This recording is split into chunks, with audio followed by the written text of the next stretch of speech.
Hello everyone, welcome to our YouTube channel यूपीटर plus C. कैसे हैं आप लोग? आई होप आप लोग बहुत अच्छे होंगे।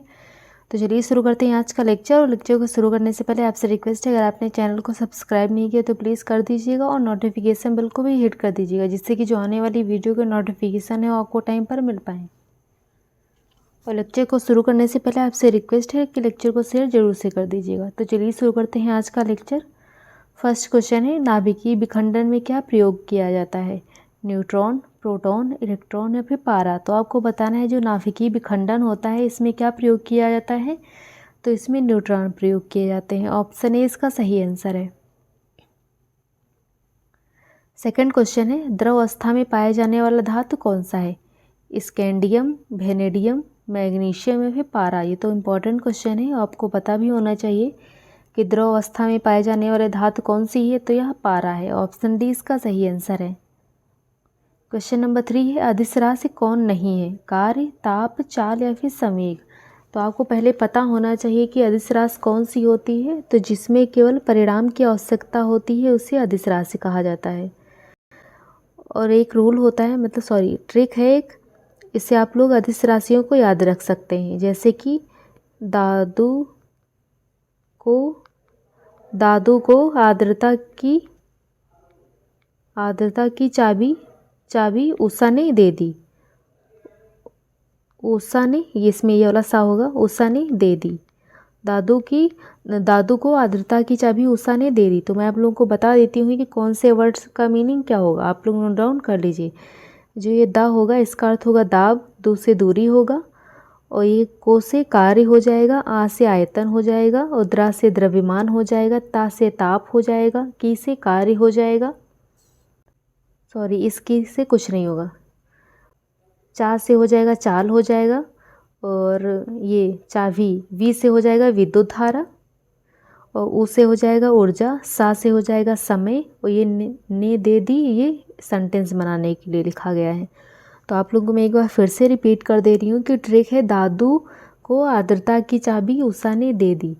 और इसका फुल फॉर्म लिख लीजिए कि जो दा होगा इसका अर्थ होगा दाब, दू से दूरी हो जाएगा, को से कार्य हो जाएगा, आ से आयतन हो जाएगा, द्रा से द्रव्यमान हो जाएगा, ता से ताप हो जाएगा, चा से चाल हो जाएगा, वी से विद्युत धारा हो जाएगा, ऊ से ऊर्जा हो जाएगा, और सा से समय हो जाएगा।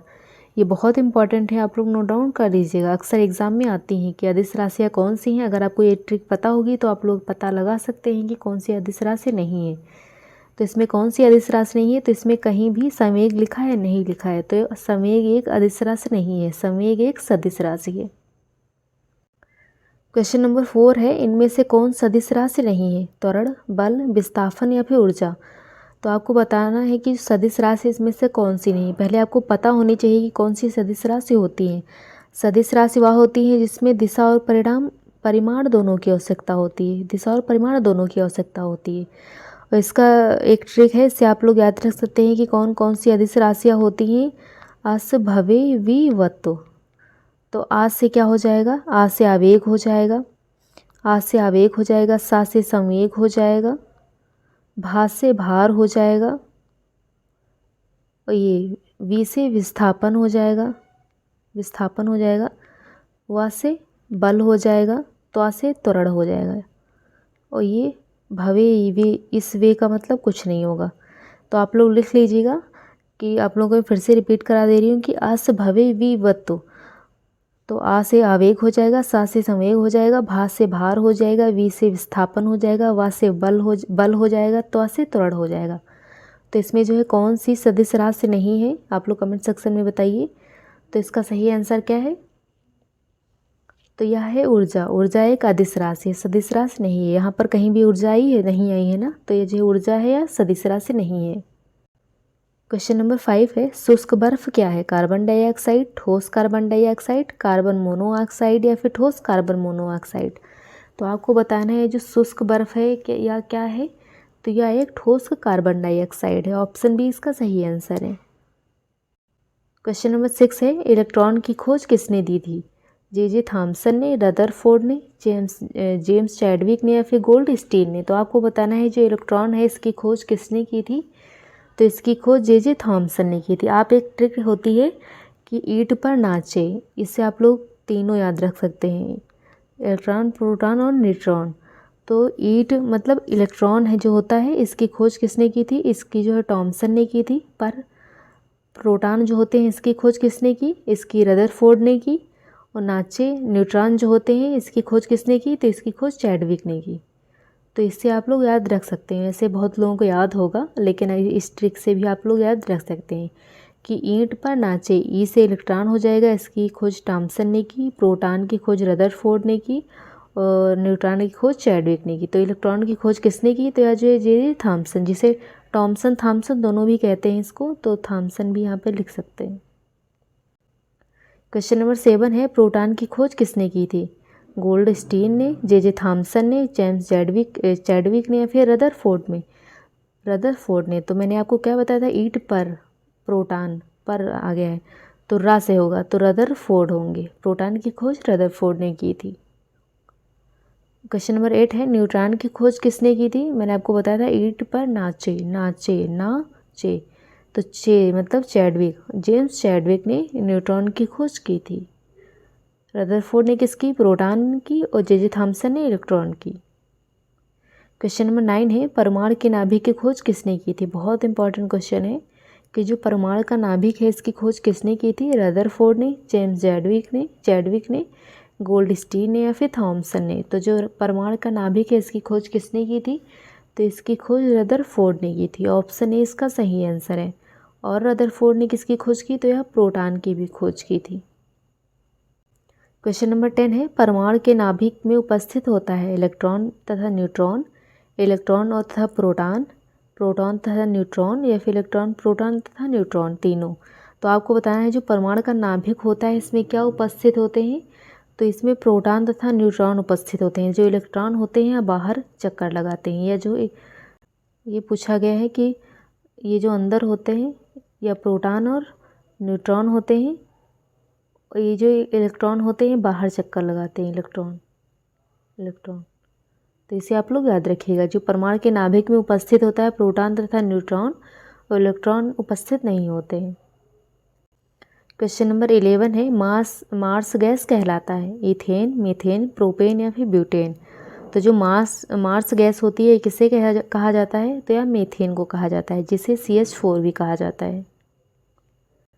क्वेश्चन नंबर 12 है, नोबेल गैस कहलाता है लिथियम, बेरिलियम, हीलियम, या फिर हाइड्रोजन। तो आपको बताना है नोबेल गैस कौन सी होती हैं। पहले ये पता होना चाहिए कि जो नोबेल गैस होती हैं किन्हें कहा जाता है। तो जो नोबेल गैस होती हैं यह रासायनिक प्रक्रिया में भाग नहीं लेती हैं। ये जो रासायनिक अभिक्रिया होती है इसमें भाग नहीं लेती हैं। और कौन कौन सी होती हैं, तो यह होती हैं हीलियम होती है, नियॉन होती है, ऑर्गन होती है, क्रिप्टॉन होती है, जीनॉन होता है, जीनॉन और रेडॉन। ये सारी जो है अक्री नोबेल गैसें इन्हें कहते हैं। और आपको बताना है कि ऐसी कौन सी गैस है जो इस वायुमंडल में नहीं पाई जाती है। तो यह जो रेडॉन गैस है यह वायुमंडल में नहीं पाई जाती है, बाकी सारी गैसें जो हैं वायुमंडल में पाई जाती हैं। तो आपको बताना है इसमें नोबेल गैस कौन सी है। तो आप लोग कमेंट इसमें बता सकते हैं कि कौन सी है। तो इसका सही आंसर है ऑप्शन सी, हीलियम जो है एक नोबेल गैस है। ये देखो हीलियम मैंने सबसे पहले ही बताया है। हीलियम हो गई, नियॉन हो गई, ऑर्गन हो गई, क्रिप्टॉन हो गई, जीनॉन हो गई, रेडॉन हो गई। अगर आपको नहीं पता है तो आप लोग नोट डाउन कर सकते हैं कि नोबेल गैस कितनी होती हैं। क्वेश्चन नंबर 13 है, सबसे हल्की धातु क्या है, लिथियम, ओस्मियम, प्लेटिनियम, या फिर हीलियम। तो आपको बताना है जो सबसे हल्की धातु होती है कौन सी होती है, तो यह लिथियम होती है। ऑप्शन ए इसका सही आंसर है। और गैस पूछा जाता है तो हीलियम होती है, यहाँ पर धातु पूछा गया है तो यह लिथियम है। इसमें कंफ्यूज मत होइएगा आप लोग। क्वेश्चन नंबर 14 है, सबसे भारी धातु कौन सी है, प्लेटिनम, स्ट्रोंशियम, लिथियम, या फिर ओस्मियम। तो आपको बताना है सबसे भारी धातु यह कौन सी है, तो यह ओस्मियम है। ऑप्शन डी इसका सही आंसर है। और गाइस अगर आप लोग अभी तक भी वीडियो को लाइक नहीं किए तो प्लीज़ आपसे रिक्वेस्ट है कि वीडियो को लाइक कर दीजिए और वीडियो को शेयर कर दीजिए अपने फ्रेंड्स के साथ, और चैनल को सब्सक्राइब कर लीजिएगा। क्वेश्चन नंबर 15 है, सबसे कठोर धातु कौन सी है, प्लेटिनम, हीरा, स्टील, या फिर कैडमियम। सबको पता होगा कि जो सबसे कठोर धातु होती है कौन सी होती है, तो यह प्लेटिनम होती है। ऑप्शन ए इसका सही आंसर है। क्वेश्चन नंबर 16 है, सबसे कठोर पदार्थ कौन सा है? कैडमियम, स्टील, हीरा या फिर प्लेटिनम? तो जो सबसे कठोर धातु होती है या प्लेटिनम होती है, और सबसे कठोर पदार्थ पूछा गया है यहाँ पर, तो यह हीरा है। इसे आप लोग याद रखिएगा, पदार्थ और धातु में याद रखिएगा डिफरेंस। क्वेश्चन नंबर 17 है, सबसे अधिक प्रत्यास्थ धातु कौन सी है? प्लेटिनम, स्टील, लोहा या फिर एल्यूमिनियम? तो जो सबसे अधिक प्रत्यास्थ धातु कौन सी होती है, तो यह स्टील है। ऑप्शन बी इसका सही आंसर है। क्वेश्चन नंबर 18 है, इंपॉर्टेंट क्वेश्चन है कि जो वायुयान के टायर होते हैं इनमें कौन सी गैस भरी जाती है? हीलियम, हाइड्रोजन, हीलियम हाइड्रोजन दोनों या फिर इनमें से कोई नहीं? तो आपको बताना है जो वायुयान के टायर होते हैं इनमें कौन सी गैस भरी जाती है, तो इसमें हीलियम भरी जाती है। ऑप्शन ए इसका सही आंसर है, हीलियम गैस। क्वेश्चन नंबर 19 है, ये बहुत पूछा जाता है क्वेश्चन कि जो हंसाने वाली गैस होती है इसका क्या नाम होता है? कौन सी गैस जो है हंसाने वाली है? Nitrate oxide, phosphate oxide, nitrous oxide या फिर नाइट्रोजन तथा फास्फोरस का मिश्रण? तो जो हंसाने वाली गैस है इसका क्या नाम है? तो इसका नाम है नाइट्रस ऑक्साइड। ऑप्शन सी इसका सही आंसर है। क्वेश्चन नंबर 20 है, भारी जल का रासायनिक नाम क्या है? Tritium oxide, methyl isocyanide, silver iodide या फिर ड्यूटेरियम ऑक्साइड? तो जो भारी जल होता है इसका रासायनिक नाम क्या है? तो यह जो है ड्यूटेरियम ऑक्साइड होता है जिसे D2O भी कहते हैं, D2O। क्वेश्चन नंबर 21 है, कृत्रिम वर्षा के लिए किसका प्रयोग किया जाता है? ये बहुत पूछा जाता है क्वेश्चन। सिल्वर आयोडाइड का, सिल्वर ब्रोमाइड का, सिल्वर नाइट्राइड का या फिर सिल्वर साइनाइड का? तो आपको बताना है जो कृत्रिम वर्षा होती है इसको कराने के लिए किसका प्रयोग किया जाता है? तो इसके लिए सिल्वर आयोडाइड का प्रयोग किया जाता है। ऑप्शन ए इसका सही आंसर है। क्वेश्चन नंबर 22 है, 18 कैरेट सोने में शुद्ध सोने की प्रतिशत मात्रा कितनी होती है? 50%, 60%, 75% या फिर 80%? आपको पता होना चाहिए कि जो 18 कैरेट सोना होता है इसमें सोने की प्रतिशत मात्रा कितनी होती है? तो इसमें 75, सिर्फ 75% होती है। ऑप्शन सी इसका सही आंसर है। क्वेश्चन नंबर 23 है, कच्चे फलों को पकाने के लिए किसका प्रयोग किया जाता है? एसिटिलीन का, मिथाइल एल्कोहल का, मिथाइल साइनाइड का या फिर सिल्वर ब्रोमाइड का? तो जो कच्चे फल को पकाने के लिए किसका प्रयोग किया जाता है? तो इसको जो है एसिटिलीन का प्रयोग किया जाता है। ऑप्शन ए इसका सही आंसर है। और किसका प्रयोग किया जाता है? एथिलीन का भी प्रयोग किया जाता है। अक्सर पूछ लिया जाता है ऑप्शन में, तो एथिलीन भी होता है और एसिटिलीन भी होता है। क्वेश्चन नंबर 24 है, पारा का मुख्य अयस्क क्या है? डोलोमाइट, नाइटर, ग्रीनोकाइट या फिर सिनेबार? तो जो पारा होता है इसका मुख्य अयस्क क्या है? तो इसका मुख्य अयस्क है सिनेबार। ऑप्शन डी इसका सही आंसर है। जिसको नहीं पता है वो लिख लेगा क्योंकि बहुत बार पूछा गया है क्वेश्चन। क्वेश्चन नंबर 25 है, बर्फ़ का द्रवणांक कितना होता है? 0 degree Celsius, 100 degree Celsius, 200 degree Celsius या फिर ए और बी दोनों? तो जो बर्फ़ का द्रवणांक होता है कितना होता है? तो यह 0 डिग्री सेल्सियस होता है। ऑप्शन ए इसका सही आंसर है।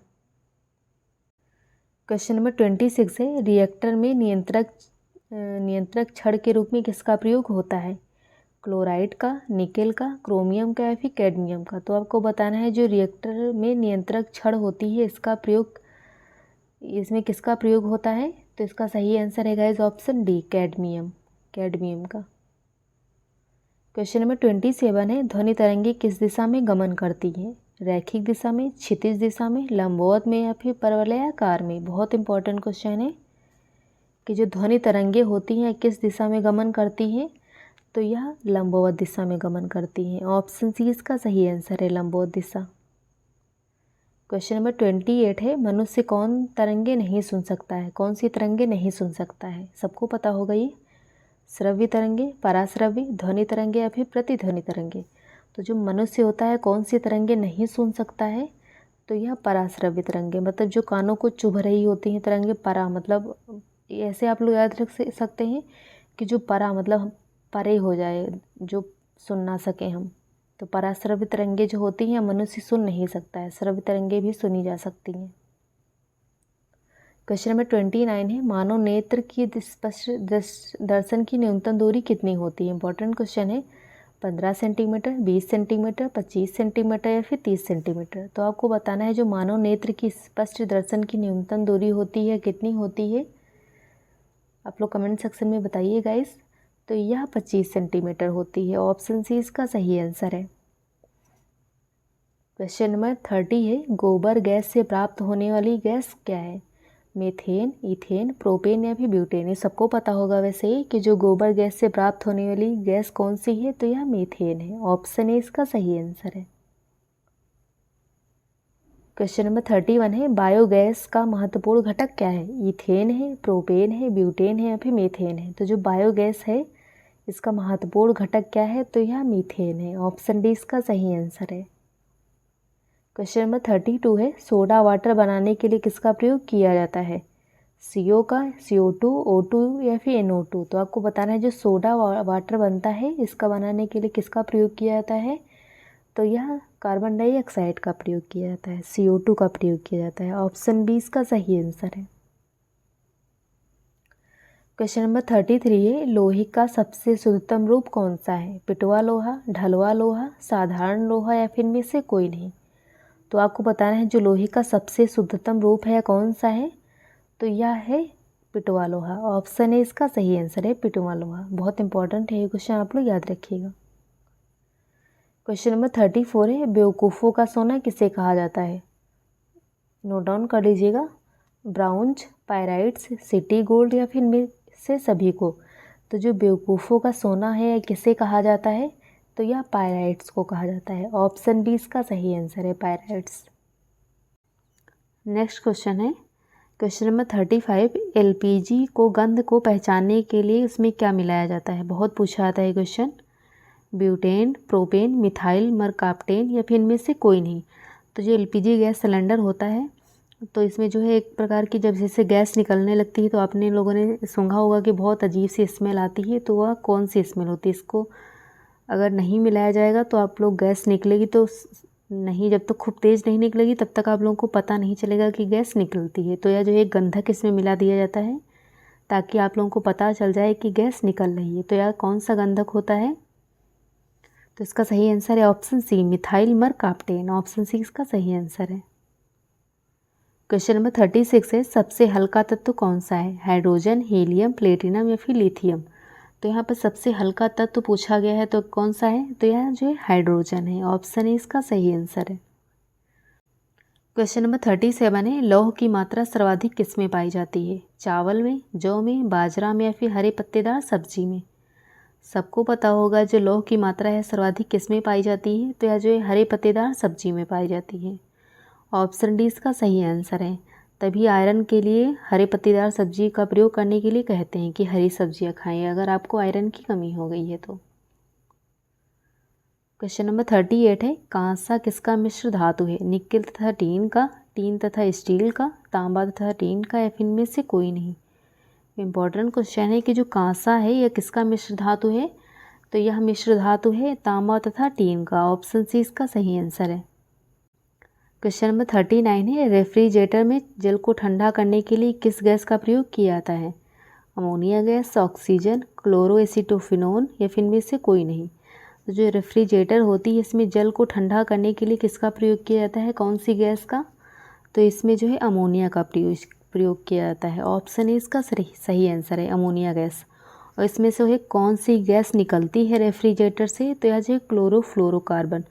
यह जो है बहुत घातक गैस है उसके लिए, ओजोन परत के लिए। ओजोन परत जो है इसी के कारण नष्ट हो रही है बहुत ज़्यादा, मतलब इसी के कारण ज़्यादा इसकी क्षति हो रही है। और भी बहुत सारे कारण हैं लेकिन यह सबसे ज़्यादा CFC गैस के कारण, क्लोरोफ्लोरोकार्बन, जो कि रेफ्रिजरेटर से निकलती है। ओजोन परत कौन से मंडल में पाई जाती है यह भी आप लोग बता दीजिए। तो यह जो है समताप मंडल में पाई जाती है, समताप मंडल में। यह कब मनाया जाता है ओजोन दिवस? तो यह 16 सितंबर को। क्वेश्चन नंबर 40 है, अश्रु गैस कहलाता है nitrous oxide, chloroacetophenone, methyl mercaptan या फिर इनमें से कोई नहीं। इंपॉर्टेंट क्वेश्चन है कि जो अश्रु गैस होता है क्या कहलाता है? किसको जो है अश्रु गैस कहा जाता है? तो मिथाइल मरकाप्टन जो है किस में पाया जाता है? ये तो LPG सिलेंडर में पाया जाता था। नाइट्रस ऑक्साइड जो है हंसने वाली गैस को कहते हैं, लॉफिंग गैस। लॉफिंग गैस, तो जो अश्रु गैस होता है क्लोरोएसिटोफिनोन होगा। ऑप्शन बी इसका सही आंसर है। क्वेश्चन नंबर 41 है, रेफ्रिजरेटर में एक समान ताप को बनाए रखता है कौन? थर्मोस्टेट, पोमोस्टेट, थर्मोहाइड्रेट या फिर इनमें से कोई नहीं। तो जो रेफ्रिजरेटर होता है इसमें जो है एक समान ताप को कौन बनाए रखता है? तो यह थर्मोस्टेट बनाए रखता है। ऑप्शन ए इसका सही आंसर है। और गाइस, अगर आप लोग अभी तक भी वीडियो को लाइक नहीं किए तो प्लीज़ आपसे रिक्वेस्ट है कि वीडियो को लाइक कर दीजिए और अपने फ्रेंड्स के साथ भी शेयर कर दीजिए वीडियो को, और चैनल को सब्सक्राइब कर लीजिएगा।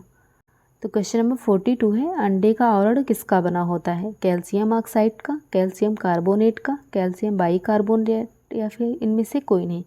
तो अंडे का जो ऊपर का आवरण होता है आपने देखा होगा, वो वाइट वाइट होता है, वह किसका बना होता है? तो वह बना होता है कैल्शियम कार्बोनेट का। ऑप्शन बी इसका सही आंसर है, कैल्शियम कार्बोनेट। तो आज का लेक्चर यहीं पे ख़त्म होता है। अगर आपको लेक्चर पसंद आया हो तो प्लीज़ आपसे रिक्वेस्ट है कि वीडियो को लाइक करके जाइएगा, वीडियो को शेयर कर दीजिए अपने फ्रेंड्स के साथ, और चैनल को सब्सक्राइब कर दीजिएगा और नोटिफिकेशन बिल को भी हिट कर दीजिएगा, जिससे कि जो आने वाली वीडियो के नोटिफिकेशन है वो आपको टाइम पर मिल पाए। और टेलीग्राम चैनल को भी ज्वाइन कर लीजिएगा। टेलीग्राम चैनल का जो लिंक है आपको वीडियो के डिस्क्रिप्शन बॉक्स में मिल जाएगा, तो वहाँ से आप लोग टेलीग्राम चैनल को ज्वाइन कर सकते हैं। टेलीग्राम ग्रुप को भी ज्वाइन कर लीजिएगा। ग्रुप में जो आपको क्विज कराई जाती है वो भी टाइम लिमिट के साथ, तो आप लोग ग्रुप को भी ज्वाइन कर लीजिएगा। अगर आप टेलीग्राम ज्वाइन करते हैं चैनल को तो वहाँ पे आपको PDF मिल जाएगा, जो कि आपको करंट अफेयर मॉर्निंग में कराया जाता है, उसका भी PDF आपको वहीं पर मिल जाएगा, और ये सभी PDF आपको वहीं पे प्रोवाइड कराए जाएंगे। तो आप लोग चैनल को ज्वाइन कर लीजिएगा। तो आज का लेक्चर यहीं पे ख़त्म होता है। मिलते हैं नेक्स्ट वीडियो में। Keep supporting guys, bye bye.